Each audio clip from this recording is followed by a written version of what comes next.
بسم اللہ الرحمن الرحیم۔ السلام علیکم۔ پچھلی ویڈیو میں ہم نے زبان کے مخارج اور حروف کی درست ادائیگی پر بات کی تھی۔ امید ہے کہ اس سے آپ کو کافی مدد ملی ہوگی۔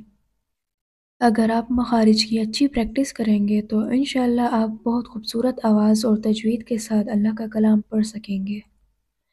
آج ہم حروف شفتین پر بات کریں گے۔ حروف شفتین میں ادا ہونے والے حروف ہیں با، میم، واو، فا۔ ان حروف کی ادائیگی میں ہونٹوں کا ایک خاص کردار ادا ہوتا ہے۔ با کو ادا کرنے کے لیے ہونٹوں کو ایک دوسرے سے ملا کر ہلکا سا دباؤ دینا پڑتا ہے۔ میم کو ادا کرتے وقت ہونٹ مکمل طور پر مل جاتے ہیں۔ واو کو ادا کرتے وقت ہونٹوں کی گولائی اہمیت رکھتی ہے۔ حرف فا کی ادائیگی کے لیے ہونٹوں کو ہلکا سا کھول کر اوپر والے دانتوں کو نچلے ہونٹ سے لگایا جاتا ہے اور نرمی سے ہوا باہر نکالی جاتی ہے۔ اس میں کوئی جھٹکا یا رکاوٹ نہیں آتی۔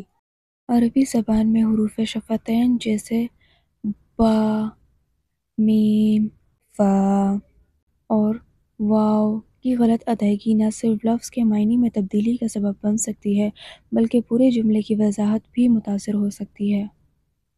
عربی کا حرف فا بھی ایک اہم حرف ہے جس کی صحیح ادائیگی میں ہونٹوں کا استعمال ضروری ہوتا ہے۔ یہ حرف فا کی آواز نکالنے کے دوران ہونٹوں کو آدھے فاصلے پر کھولا جاتا ہے اور ہوا کو ہلکے سے نکالنے دیا جاتا ہے۔ فقہ فقہ میں فا کا تلفظ درست طریقے سے ادا کرنا ضروری ہے۔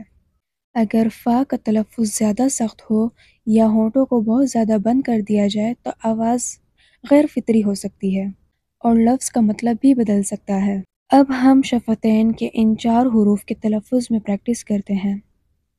با، بسم اللہ، بسم اللہ الرحمن الرحیم، بالمؤمنین، بالمؤمنین، میم، محمد رسول اللہ، محمد رسول اللہ، مؤمنین، مالک یوم الدین، واو، والقمر، وعلیہم، وَإِنَّ اللَّهَ لَمَعَ الصَّابِرِينَ، وَإِنَّ اللَّهَ، فا، فَأَمَّا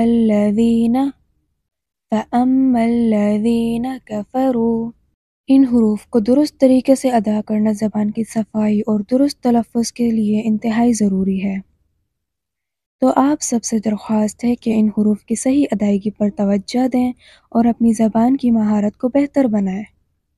اگر آپ کو اس ویڈیو سے کچھ سیکھنے کو ملا ہے تو ویڈیو کو لائک کریں، شیئر کریں اور ہمارے چینل کو سبسکرائب کریں تاکہ آپ مزید تعلیمی ویڈیوز دیکھ سکیں۔ آپ کا شکریہ۔ اللہ ہمیں اپنی زبان کے تلفظ میں بہتری دے۔ آمین۔